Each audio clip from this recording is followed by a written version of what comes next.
is Nell Minow, and my question is that it seems to me a crucial difference of opinion about the facts is really the big dividing line between the two of you, and that's about how many ISPs are available.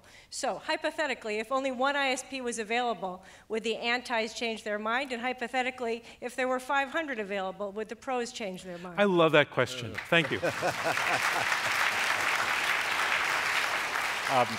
I was going to ask this side that earlier. I hadn't thought to ask that side. So let's take it to the side against. If indeed there was just one every place, would the net neutrality rules be something you would support? Yeah, I think what I would wait to see is what is the behavior that's going on. Because there's a political scientist named John Mueller who wrote a book called Democracy, Socialism, and Ralph's Pretty Good Grocery.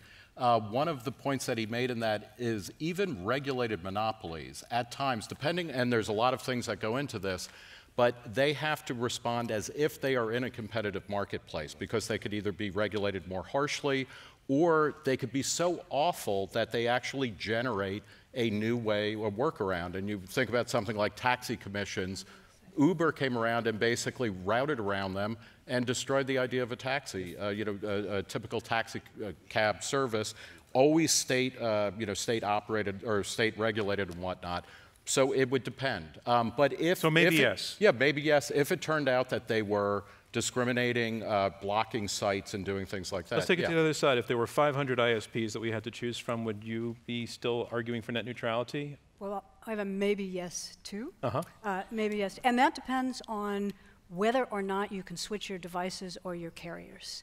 So if the architecture changes and there's 500 different carriers and it's easy for me to move from one to another, maybe then I would be okay with no net neutrality. But let's take the closer case for now. Say there's 5. One's your AT&T carrier and it's got its content band and that's what you can get. One's your Verizon carrier and it's got its content band. One's your Comcast carrier and it's got its content. Like, you actually can't switch. You're going to have 3 phones. How are you actually going to do things? So in a closer setting, when there's a few and you can't really switch, once you've bought your phone, which are still expensive, you're stuck for a while.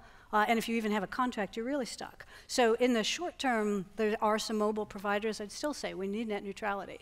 If you get to 500 and I can have multiples at a time, that's a case where you want to look up and reevaluate. Oh, wait, Nick, you can see. Let me see, because you and I have different views on this.